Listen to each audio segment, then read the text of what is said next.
gagner. Bonjour, bonjour Pascal, bonjour Michel. Bonjour, bonjour. Voilà, on vient donc vous interviewer dans le cadre de la préparation de la projection débat du film Les Sentinelles, qui va avoir lieu ce soir à Dinard au cinéma Emeraude. Pascal, alors, première question, peux-tu synthétiser un petit peu les différentes étapes finalement de toute cette longue histoire qui aboutit finalement à la situation actuelle où ta maladie n'est pas reconnue comme maladie professionnelle? Alors, dans un premier temps, je m'appelle Pascal Brigand, je suis âgé de 55 ans et je suis un ex-salarié de l'usine Nutria Triscalia basée à Plouisy, dans les Côtes-d'Armor. J'ai travaillé dans cette entreprise pendant 27 ans avant d'être licencié pour inaptitude à mon poste suite à une intoxication aux insecticides. J'ai déclaré cette maladie en 2009 et 2010 suite à une intoxication liée à des produits qui ont été déversés sur des céréales destinées à l'alimentation du bétail.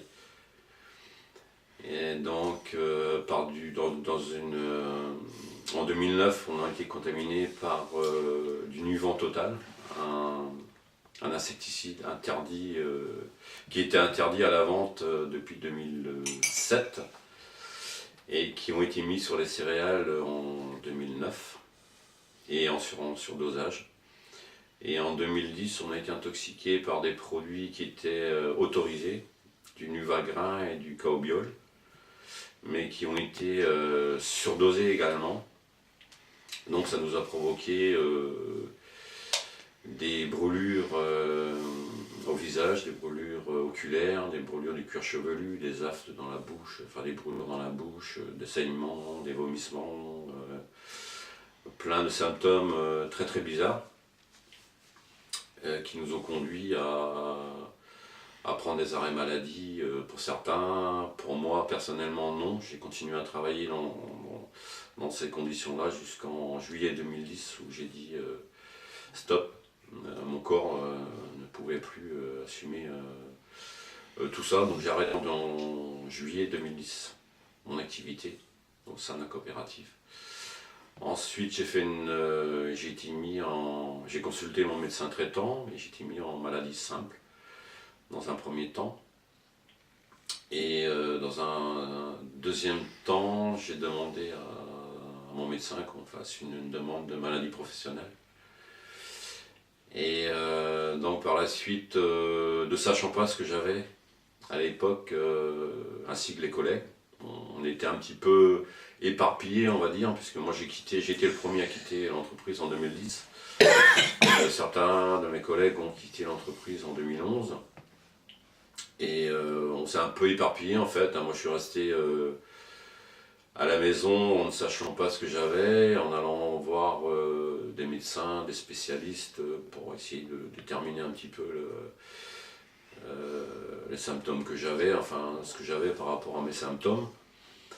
Et de ce fait, on s'est un peu perdu de vue jusqu'au jour où il y a eu une soirée débat également sur Quintin où on s'est tous retrouvés et on a rencontré une personne qui avait été également atteinte d'une maladie similaire à la nôtre. Et on a fait le lien et on a été voir tous les quatre le professeur Bellepomme à Paris qui nous a diagnostiqué la maladie, qui est connue, l'hypersensibilité chimique multiple. Et pour moi, ça a été un soulagement de savoir déjà, malheureusement, mais quelque part, de savoir de quoi j'étais atteint et de quoi on était atteints tous les quatre. Et donc, de là, on a entamé les procédures auprès des tribunaux avec l'aide de Serge Kéo, de Solidaire 22 à Saint-Brieuc. Et donc, On a fait une demande, enfin Laurent et Stéphane, dans un premier temps, ont été reconnus en accident de travail. Donc, par la suite, ont entamé une procédure contre l'employeur. Ils ont gagné dans un premier temps contre la MSA, enfin pour l'accident du travail. Ensuite, ils ont entamé une procédure pour faute inexcusable de l'employeur, qu'ils ont gagné également. Et la troisième étape a été les prud'hommes, pour eux, qu'ils ont gagné il n'y a pas très longtemps, ça fait 2-3 mois. Là, oui, à Lorient. À Lorient. Ils ont également gagné. Par contre, pour moi et Claude Le Guyanière, avec qui on a fait toutes les procédures pour la reconnaissance en maladie professionnelle, on l'a faite ensemble, du début à la fin. On a été amenés devant des experts ici en Bretagne qui nous ont déboutés systématiquement pour la reconnaissance en nous donnant des taux d'incapacité à 5%, sachant qu'il faut un minimum de 25% pour une reconnue. Donc la Cour d'appel de Rennes, je pense, a dû remarquer, prendre conscience qu'il y avait un problème ici en Bretagne par rapport au monde de l'agroalimentaire. Ouais. Donc elle nous a amené, Claude et moi, en expertise à Paris. Et cette expertise-là était très très favorable en notre faveur. Et donc nous n'avons pas été déboutés. Et elle nous a amené par contre devant des commissions de la C2RMP. Une première à Rennes. Ce sont des commissions liées à la maladie professionnelle, reconnaissance de maladie professionnelle, voilà. C'est ça. D'accord. Voilà. Qui dépendent de la MSA? Non. Non. Mais il y siège quand même une personne dans la MSA, dans ces fameuses commissions. D'accord. Donc il y a une personne dans la MSA, il y a des comment on appelle ça, des experts. Des experts représentant enfin la médecine du travail, enfin il y a un petit peu de tous les corps de métier. Et donc on nous a la première commission nous a, est-ce qu'elle nous a débouté? Si, elle nous a débouté à Rennes. Donc elle nous a amené, on a été rejugé au tribunal en instance de Rennes. Et elle nous a ramené sur une autre commission à Rouen. D'accord. Et là, nous avons eu la nouvelle la semaine dernière. Donc pour moi, c'est Michel Bénard qui habite du collectif de soutien, qui habite Béton, qui a été chercher les délibérés au tribunal. Ouais. Et il m'a appelé, on s'était réunis au siège de The Sud à Saint-Brieuc pour attendre le délibéré. Ouais. Donc il m'a appelé, Michel, et puis il m'a dit Pascal, pour toi, c'est pas bon du tout. Pas bon.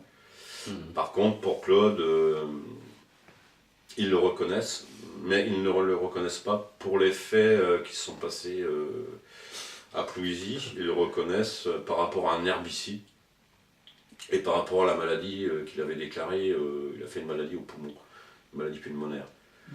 Et c'est un herbicide qui était... Non, on n'a jamais été intoxiqué par un herbicide. C'était un insecticide. Bien sûr. On a été intoxiqué par des insecticides, pas d'herbicide. Pas d'herbicide. Et du coup, ils ne veulent pas lui donner son incapacité, son taux de TIPP, une incapacité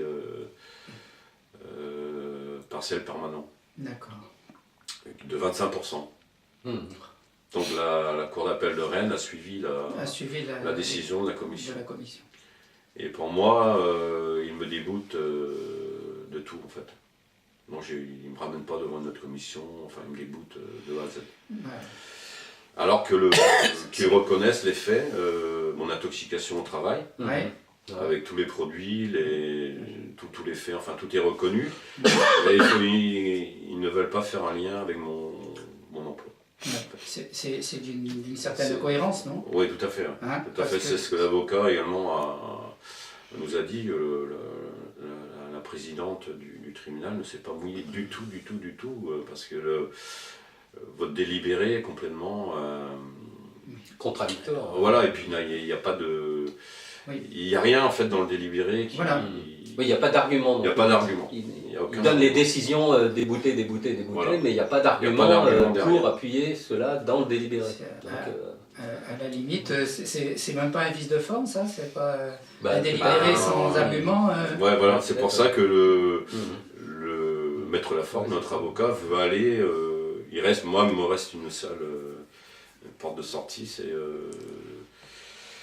c'est d'aller en cassation à Paris pour casser le jugement du tribunal de Rennes. Du tribunal de Rennes. Oui, sur un vice de forme. Bien sûr, parce que en t'écoutant, bon, là c'est vrai que ton approche elle est très précise et ce basculement de la décision du tribunal sur des faits qu'il reconnaît laisse quand même de la place pour effectivement une action où on dit mettez-vous d'accord, mais voilà, ou alors vous reconnaissez pas les faits et dans ce cas-là la décision est cohérente, ou bien vous reconnaissez les faits et il faut que votre décision soit en accord avec les faits que vous avancez. Tout à fait. Bon. Bien. Donc voilà, la dernière étape pour moi c'est celle-là. Par contre pour Claude, ça va être encore un combat parce que comme la Cour va dans le sens de la commission et ne lui donne pas un taux d'au moins 25%, il va être obligé de repasser devant un médecin expert de la MSA pour le taux de TPP.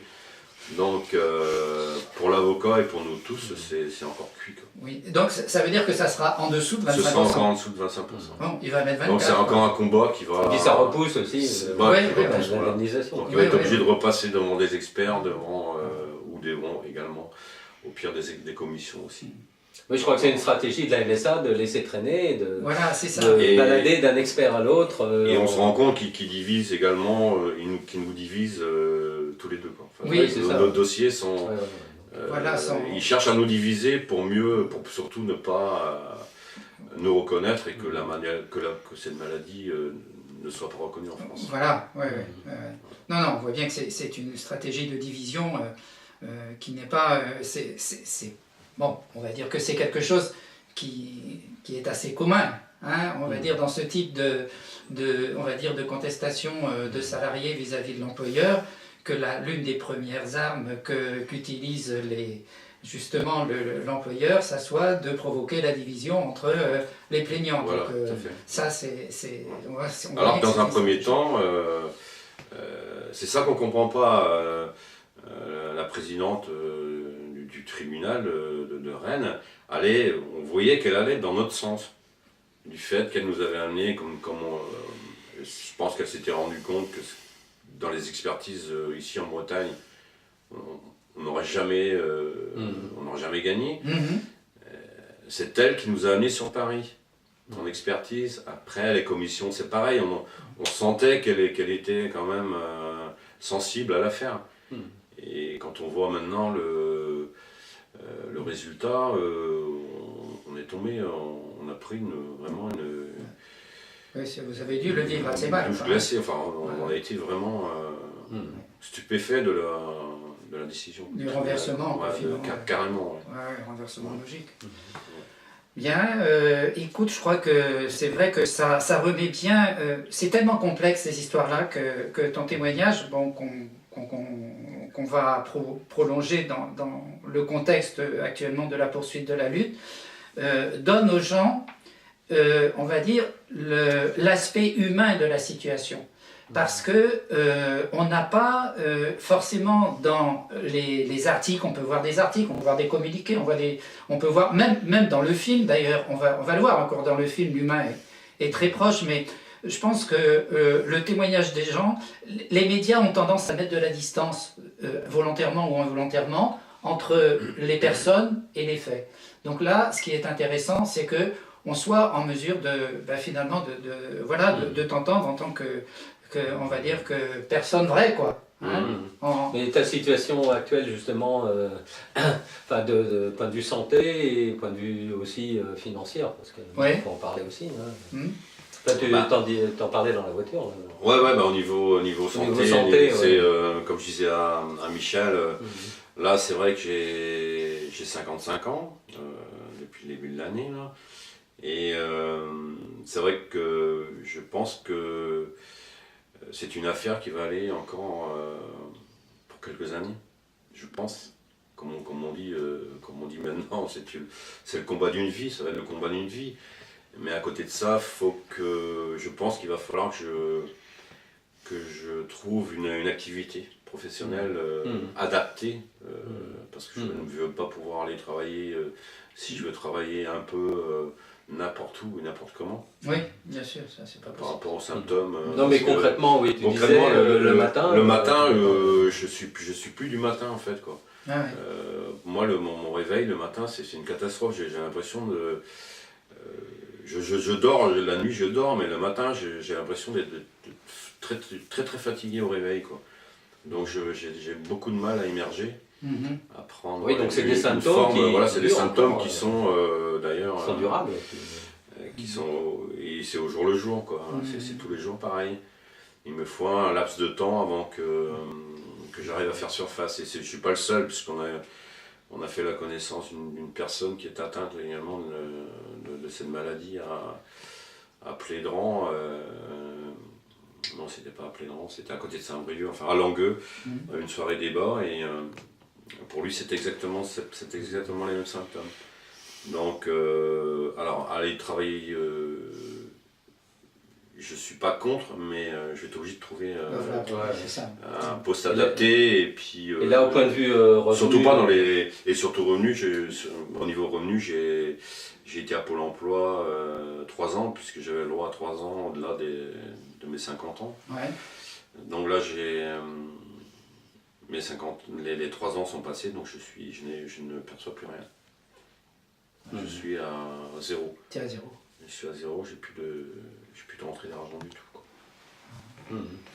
Ouais, donc comme je dis souvent, heureusement je ne suis pas seul, célibataire, parce que sinon je ne sais pas, soit je retourne chez mes parents, soit je vais à la rue, que je suis à la rue, quoi. Donc c'est pas des situations faciles à vivre au jour le jour, parce que d'avoir se dire bon ben, j'ai une carrière, enfin j'ai travaillé 27 ans, je pensais aller au bout de mon activité. En plus j'avais gravi des échelons au niveau de la coopérative. J'étais arrivé adjoint au transport, j'ai démarré comme chauffeur-livreur et j'étais arrivé je pense au plus haut que je pouvais aller à ce niveau-là, c'est au transport, adjoint au transport. Et puis voilà, quoi, du jour au lendemain, j'ai tout perdu, quoi, en fait. Tu dois avoir le sentiment d'une grande injustice quand même. Enfin, Bah oui, carrément, une grosse injustice de l'employeur, enfin des personnes qui sont incriminées maintenant, que j'aimerais bien voir venir au pénal, s'il y a pénal un jour. Bien sûr. Bien sûr. Que je les vois à la barre en face. Et qui s'expliquent sur les faits. Ouais.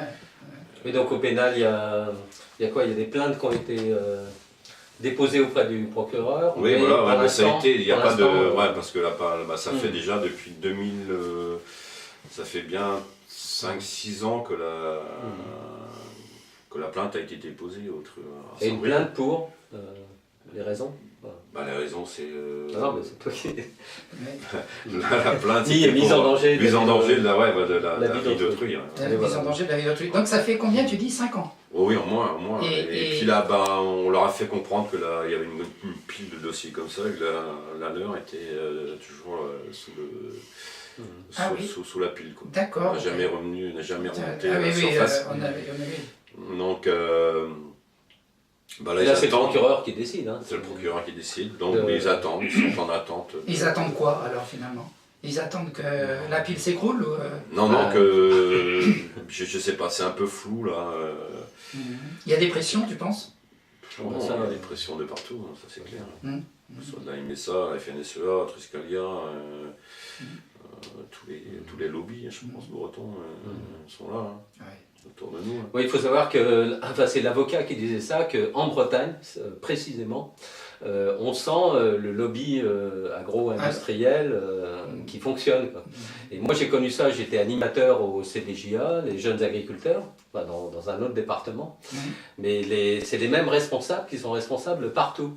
Donc ils ont plusieurs casquettes et ils se tiennent par la barbichette, quoi.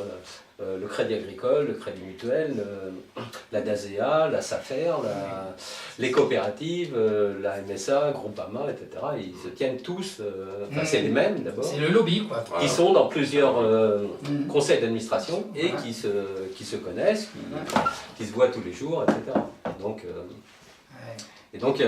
c'est l'avocat qui disait ça. Donc, lui, il agit partout en Europe. Il a gagné contre Eternit, mais là, il dit en Bretagne, il y a un blocage, un blocage complet. Surtout que la MSA est la mutualité des agriculteurs. C'est pas la sécurité sociale, c'est pas le régime général. Donc, avec plus de pression des dirigeants de coopératives, du Crédit Agricole, etc. Bien sûr. Et ça, moi, je l'ai vécu de l'intérieur, parce que, par exemple, le président du CDJA du Nord est devenu président du Crédit Agricole, après. Tiens donc. Donc, voilà. Les jeunes agriculteurs, c'est le tremplin, après, on est à la FNSEA, et puis après, là, on a des places dans les coopératives. Entre copains, on se connaît, on mange ensemble, etc. Bien, alors, question maintenant, c'est vers quoi on va? Alors, j'ai entendu dire que l'Union européenne, dans une initiative qui tranche un petit peu avec le conformisme habituel, les idéologies en vigueur, a décidé finalement la production d'une commission d'enquête en Bretagne, diligentée donc sur la proposition de la commission des pétitions. Suite à notre pétition, oui. Voilà. Et donc il va y avoir, je crois que c'est au mois de juin, mois de mai, et donc une enquête d'un commissaire grec, pour plus de précision.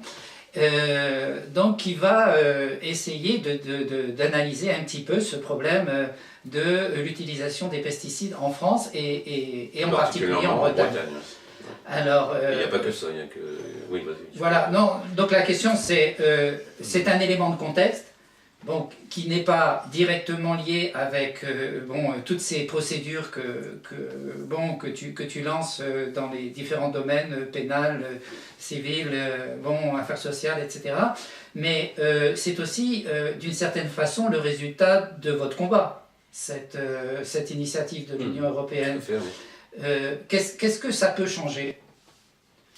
Déjà, ils vont venir pour voir un petit peu comment travaille un petit peu la Bretagne au niveau agroalimentaire. Et ils vont également venir faire une enquête sur les agissements, entre parenthèses, de Triskalia.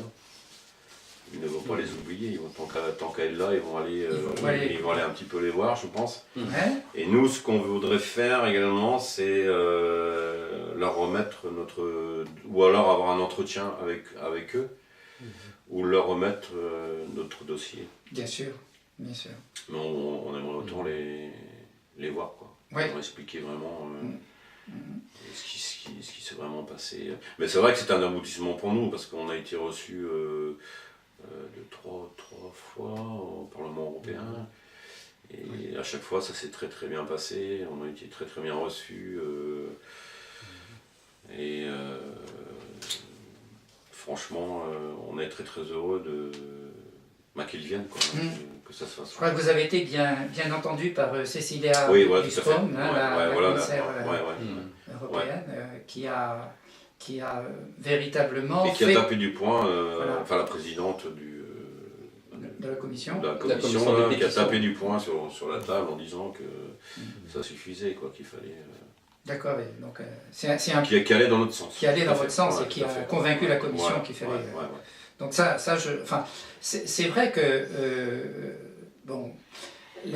l'aventure individuelle dans ce type de problème, c'est quelque chose qui me surprend toujours. C'est-à-dire que comment, par le fait que on soit avec quelques personnes déterminées, on arrive à faire bouger finalement des institutions monolithiques, donc on peut imaginer qu'elles sont tellement rodées au fonctionnement que finalement elles en sont un petit peu autistes, et donc je sais pas, mais moi je suis admiratif sur la façon dont le combat est mené, par vous d'abord, par le comité de soutien qui est donc, dont Michel est le représentant là. Et je me dis que peut-être que ce soir, à l'occasion de la projection débat des Sentinelles, il y aura un message à faire passer aux gens pour leur montrer que ce qui est faisable à votre niveau, ce qui a été faisable à votre niveau, peut être faisable sur d'autres sujets, dans d'autres thèmes et pour combattre d'autres injustices. Oui, bien sûr. Il faut dire quand même au départ, enfin si je me rappelle bien, vous avez été voir différents syndicats que je ne nommerai pas, syndicats de l'entreprise et syndicats extérieurs, et bon il y a quand même, c'est quand même Solidaire qui a porté le, qui n'est pas toujours mis en valeur dans la presse, hein, je dois le dire. Dans la presse locale on parle de l'affaire, mais en personnalisant justement, mais sans parler justement du comité de soutien et de Solidaire qui au départ enfin, a pris les moyens pour avoir un avocat, pour se défendre, faire passer le message dans les médias, etc. Donc s'il n'y avait pas eu Solidaire, enfin je pense... Et puis René Loy également. C'est un peu grâce à lui qu'on a pu rentrer au Parlement européen. Il a siégé, il connaissait il connaît très bien... Michel Rivasi, non, c'est pas... Non, oui, également, mais José Bové. José Bové, oui. Qui est un ami à lui, donc on peut leur tirer un grand coup de chapeau, parce que c'est vrai qu'ils ont fait un travail formidable pour nous tous. Quoi. Oui, je voulais dire un dernier mot, parce que le film s'appelle Les Sentinelles, c'est pas un hasard, enfin moi j'aime bien ce titre, parce que c'est un peu les lanceurs... des gens vigilants et lanceurs d'alerte. Donc Pascal et tous les autres sont des victimes dans leur corps aussi des pesticides, mais ils se sont battus, enfin ils se sont dressés, ils se sont battus, seuls d'abord, et puis après avec d'autres organisations, mais c'est pas seulement des victimes. Donc le terme phyto-victime, moi personnellement me gêne un peu parce qu'ils sont victimes mais aussi ils ont été acteurs. C'est pas seulement une victime qui baisse les bras et qui reste dans son canapé. C'est l'ambiguïté du mot victime qui fait que... Ils sont victimes, certes, mais debout. Et le titre, le film montre bien des gens, aussi bien l'amiante que les pesticides et ça, des gens qui ont été acteurs de leur combat. C'est pas seulement... Sinon, il ne se serait rien passé. Bien sûr. Non, et puis si on avait été seul, je pense que... Oui, seul aussi. On ne serait jamais arrivé. Vous seriez jamais arrivé, bien sûr. Jamais. Jamais, c'était pas possible. Ok. Bien, écoutez, on va mettre fin à l'entretien.